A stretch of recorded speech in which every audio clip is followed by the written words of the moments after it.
appreciate everyone being here today. This is the first one, so please bear with us as we move through our technology. As you can see, we're running multiple programs here. But I am the Juvenile Tarpon Habitat Program Manager for Bonefish and Tarpon Trust. And for those of you who aren't familiar with BTT, we are a nonprofit organization. Everything we do is science and research based for the sole purpose of conservation. Now, all of us have angling backgrounds, right? So I was fortunate, I grew up fishing Charlotte Harbor. I thought I would be a fishing guide, but they get up way too early and they also don't do a ton of fishing, right? You're watching other people fish, we have at least one guide in the audience.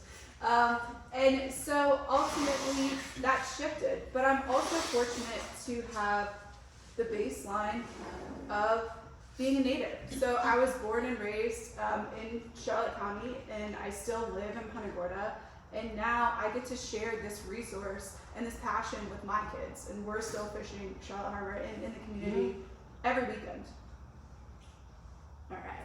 So Bonefish and Tarpon Trust's mission is to conserve and restore bonefish, tarpon, and permit fisheries through their habitats, right? And through our research, our stewardship, and then also our education, bringing that to the public and our advocacy. Okay, so Florida's recreational saltwater fishery generates over $11 billion each year, but this depends on healthy and available habitat.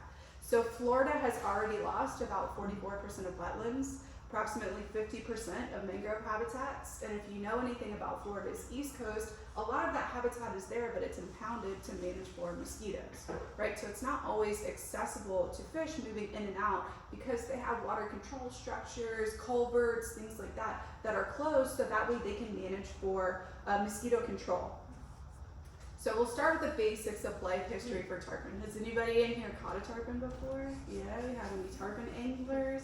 So obviously this is the life cycle, but generally this is what people are thinking of when they're thinking of tarpon and kind of the silver king. Unfortunately, today's talk is not a fishing seminar. We might have to bring one of those in the future.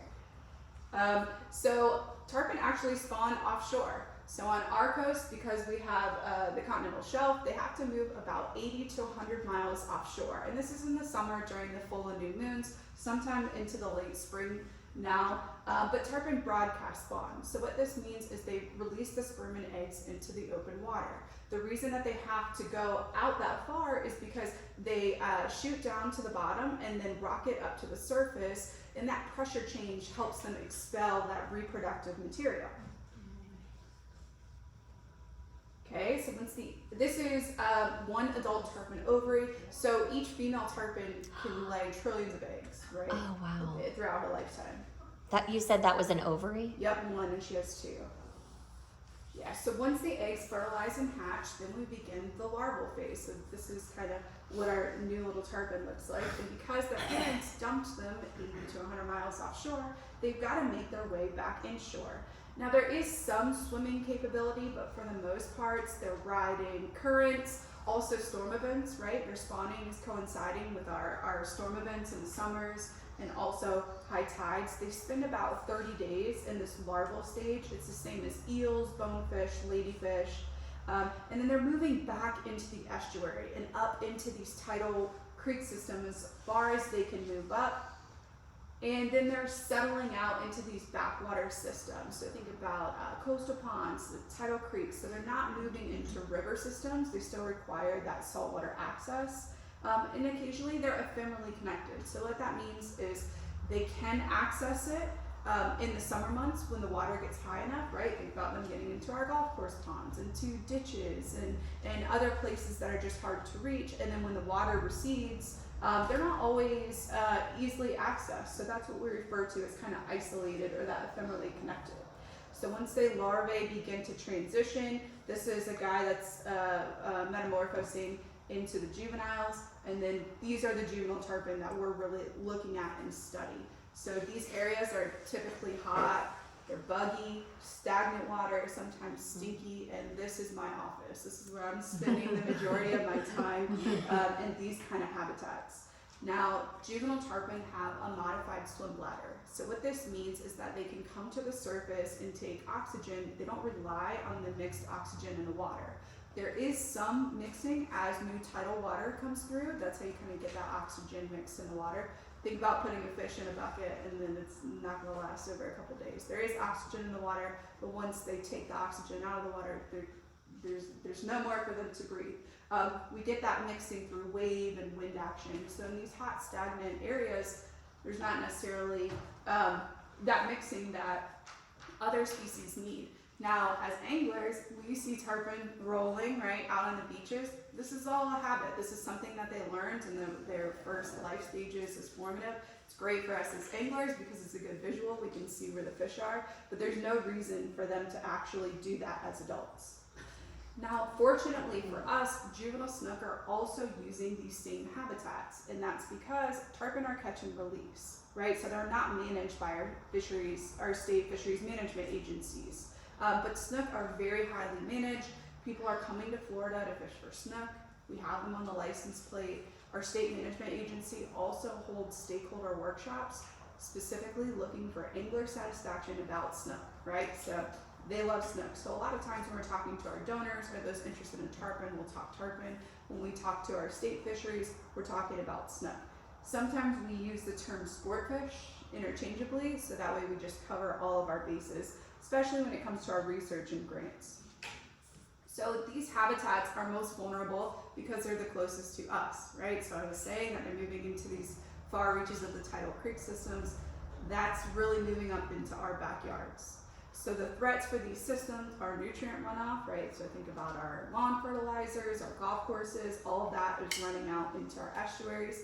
Also septic leaching. We have a lot of coastal communities that are still on septic systems. If they are buried in your yard below the water table, that's leaching right out into the system. Bonefish and Tarpon Trust has spent a lot of time researching pharmaceuticals within our fish. So it started with bonefish in the Keys. We saw them exhibiting very odd behavior. That's because they were on opioids and antidepressants. And so now all of a sudden they're not spawning correctly. They're no longer scared of predators and just exhibiting odd behaviors. That wasn't really relevant to the rest of the state, so we looked at pharmaceuticals in redfish, which is also a consumptive fishery that we are eating statewide. And we found about 2 to 4 different pharmaceuticals in all of the fish that we captured. Some of those were at a full strength dosage, and quite a bit was in the muscle tissue that we're eating, right? So this kind of stuff matters not just to the fish, but also to us. We also see a disruption in altered freshwater flows. So these tidal systems also rely on freshwater, and not just from rainwater, but typically there's inland lakes that are tied to these tidal systems. And as we kind of change how water flows, channelizing it, that also disrupts the estuary. Habitat degradation or alteration, so you can see some of these ponds, right, look kind of natural, but then these guys look a little bit different. So we still have the existing ponds, but they've been manipulated, mostly for stormwater retention, things like that. So we do see changes and also in how they function for juvenile habitat, and then total habitat loss, basically from development.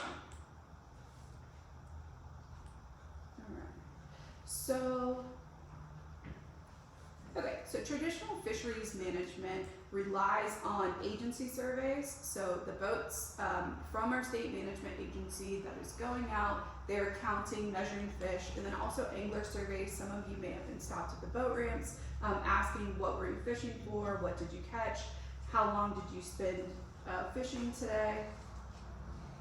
And then these inform stock assessments. So think of catch per unit effort, things like maximum sustainable yield, which I know we're getting kind of sciencey there, how many fish for each age class are in the fishery, and that translates to determine fisheries regulations. So our slot sizes, right, our bag limits, and also our seasonal closures. But currently there's very limited inclusion of habitat in these fisheries management metrics and no juvenile habitat, right? It focuses on habitat trends over time, so changes in seagrass, instead of habitat conservation.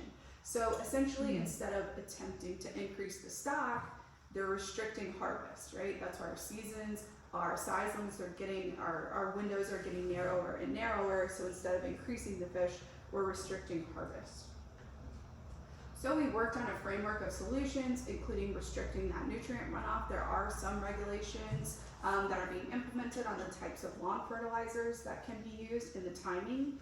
Also converting those septic communities into sewer, managing our freshwater flow so that we're more mimicking that filter flow versus the channelization and dumping.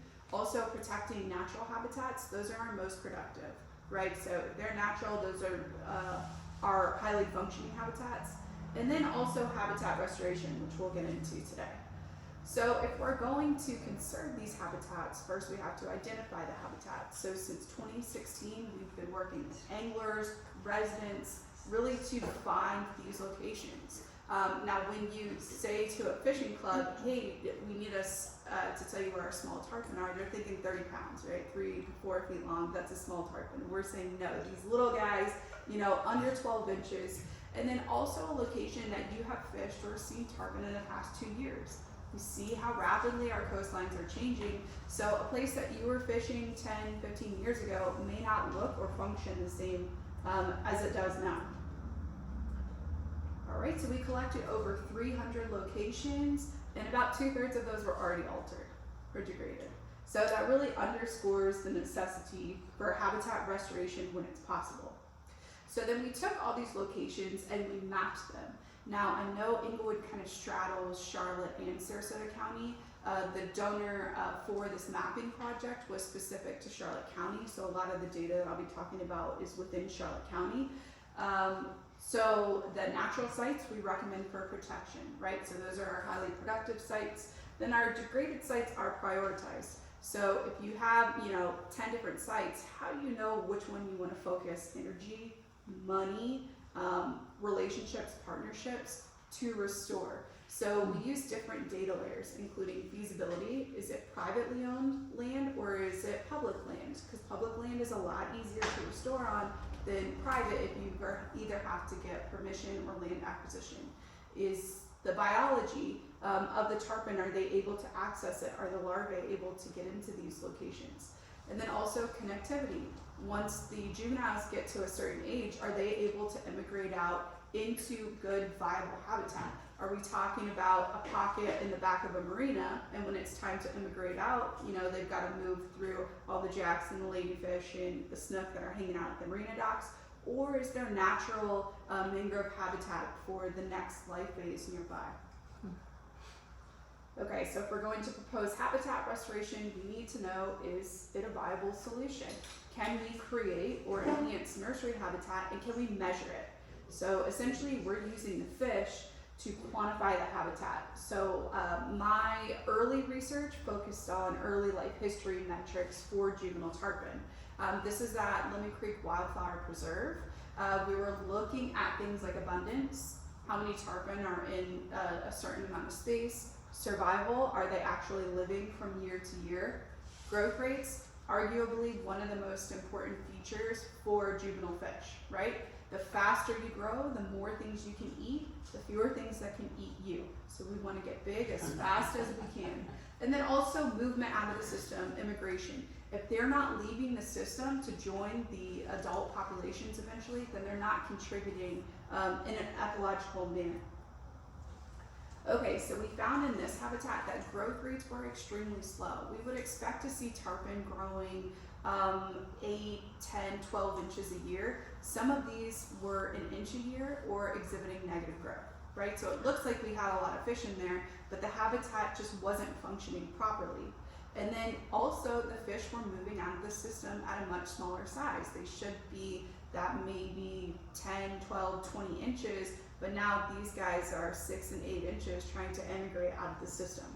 So what this tells us is not all habitat is good habitat. There's a misconception that, oh, I see fish there, it must be a promising or a viable habitat, and that's not always the case if you don't have these additional metrics.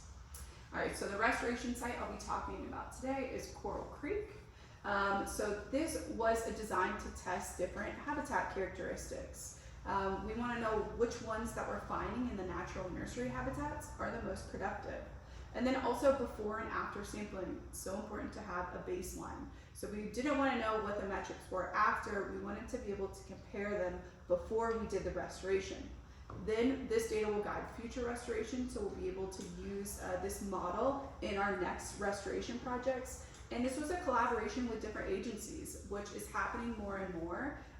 It's nice when you have your water management districts, right? So a lot of you are getting your tax bill or seeing those guys on there. They're paying attention to what's going on with juvenile fish. They're also funding a lot of the habitat restoration. Also our national estuary programs and our state management agencies are really buying into this idea of habitat restoration as a means of conservation. All right, so we had 3 different treatments. So the first is that sill access, which was that isolated pond, ephemerally connected, which means that fish passage is accessible at high tides in certain times throughout the year, followed by a deep hole. So these fish should be spending multiple seasons or multiple years in these nursery habitats that are typically those dark, shallow habitats. But we see some of them have these kind of deep holes. Now, as they can serve as a temperature refuge. So as it gets hot on the surface, they can cool down in the deep hole. When, you know, we get our cold snaps in Florida in the 60s, you know, occasionally a little bit lower, then they can go down in the deep hole for warmer water. And then also because tarpon are taking oxygen from the air, they are an easy target for birds. So there is some literature to support that they're able to roll at the surface, go down in the deep hole, and kind of evade the birds trying to predate on them. Second one has that deep hole, but it's open and flowing. So constant fish passage and access. This also means constant passage for predators, but that was something we wanted to test. And then finally, back with that isolated connection at high tides and away with the deep hole. So it's just a shallow, meandering marsh system. So in order to track these fish, we use passive integrated transponder tags. PIT tags is what we refer to them as. So PIT tags work like a microchip for your pet. So I can't track them with my phone. It does require kind of a wand or some type of charge in order to track and tag each fish, but it lasts the life of the fish, right? So we don't have a battery issue. So we would sample monthly. Every fish would get a tag. If it already had a tag, we could scan it, see when we tagged it before, and see how much it grew in the meantime, and some movement patterns. Each tag has an individual ID number, so that way we can tell individual growth and immigration. Now at the outside of the system, I set up antenna arrays. These work kind of like the automatic toll booths. So as the fish left or immigrated from the system, it would record the ID number, the date, and the time that they were leaving. And that's how we can track that immigration. So prior to restoration, we did 16 months of monitoring or sampling. We caught 140 snook and 1 tarpon. And this tarpon was pretty big, right? So these are the bigger ones that we can see in the systems, but typically we're looking for a little bit smaller, kind of like these guys, right? So afterwards, 676 snook and 112 tarpon. So we already see that abundance increase for both species. All right, so all treatments had at least double the growth. So we know effectively that we can restore nursery habitat, right? So then we want to see, well, which one was best, right?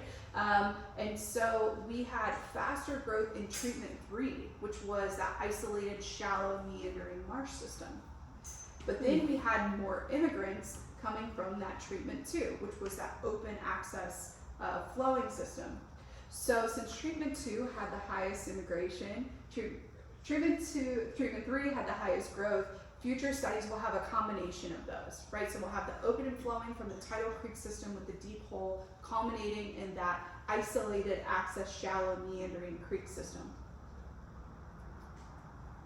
Okay, so now we have a map that can tell us where to protect. We have a map that can tell us where to restore with prioritized locations. We have our Coral Creek restoration research to tell us how to restore. So what's next? And really that is applying the knowledge. That's one thing that BTT is known for, is we're not just out to study things to study. We're looking, what are our long-term goals? How can we benefit these fisheries populations? Okay, so we're continuing to locate these nursery habitats, and then we're also expanding that to other regions. So as I mentioned, a lot of our focus, because of our partners and our donors, were in Charlotte County, but we have these locations for most other counties throughout Florida. We can expand it to Sarasota. We do have some connections in Sarasota County, also Lee County. We also do quite a bit of research in northern Indian River Lagoon, on the East Coast, especially with those impoundments and how those are functioning, but really taking it to other locations, just using Charlotte County as kind of this case study proof of concept. And then last week, we just signed a contract and we'll be restoring 6 additional sites in Charlotte County. This is all in the Cape Bays Peninsula, which will translate right out into our Boca Grande and our Charlotte and Sarasota County fisheries. Because ultimately, without healthy habitats, we don't have healthy fisheries, right? So that's the bottom line here, is yes, we care about the fish, but there's something much bigger at play, and that's the habitats and also the water quality. Okay, so how can you support BTT? Well, a lot of different ways. So we are, again, still doing juvenile tarpon habitat mapping. So I'm happy to discuss if you have any sites that you'd like to add to our database. Something I didn't touch on here, but that we always like to talk about is proper catch and release handling. Essentially, if you catch a fish, you're not planning on keeping or harvesting it, leave it in the water. There's no reason that you can't unhook it in the water. One thing we see with fish is they have this natural slime layer to protect them from parasites in the water, other things that are touching them, and that's really important to the fish. And people don't realize what they're doing when they're removing that slime layer and then releasing the fish. Again, misconception, just because it swam away doesn't mean that it has high survival rates. So no touching the fish's body with gloves, right? Dropping them on the deck, wrapping it in your shirt, a towel, sunscreen. Some people don't realize that. You've got sunscreen on your hands and you're touching the fish. That will remove that slime layer, and that's really detrimental to the fish. I think by now we've all heard about kind of the lip grip devices, and we don't want to hold it like this. You have a fish that's been in neutral buoyancy, you know, in this position horizontally its whole life, and then when you start lifting it up, those ligaments aren't made to hold the organs, which are pretty heavy, and start sliding down. There is a study on snook now that are showing that there is a disjointed in the jaw when people are holding it up, even though that's how the culture, right? It's seen with largemouth bass. Someone comes from out of state here to catch a largemouth bass, what are you gonna do? You're gonna put your thumb in it and lift it up and kind of extend it as far as you can. But ultimately, if it's a fish you're not planning to keep, just keep it in the water. With bonefish studies, we found about 15 seconds of air exposure starts to cause issues with the fish. So again, keep it in the water. If you do need a picture, some of the pictures now are really cool. In the water, we have a Keep Fish Wet initiative. So anything that we do photograph the fish is either in the water, visibly dripping wet above the water. We also have a license plate, and it is currently available at our DMV. If you like tarpon or not, they're really pretty. There's just not a lot of license plate options outside of our orange one, you know. So these are available. If you go to renew, you can select one of these. Quite a lot of funding is generated for our research through these license plates. Also, becoming a conservation captain. I won't shout anyone out. I know we have a captain in the audience. If you guys are fishing with captains, BTT would not be able to operate without our captains, our guides. They are on the water every day. They not only inform our research on the back end, but also on the front end. We're talking to them about what are you seeing? What's changing? What can we do to study? What information do we have and do you have that we can put together, right? So we rely heavily on guides in order to basically inform our data and our research. You can also become a member. I do have some membership brochures.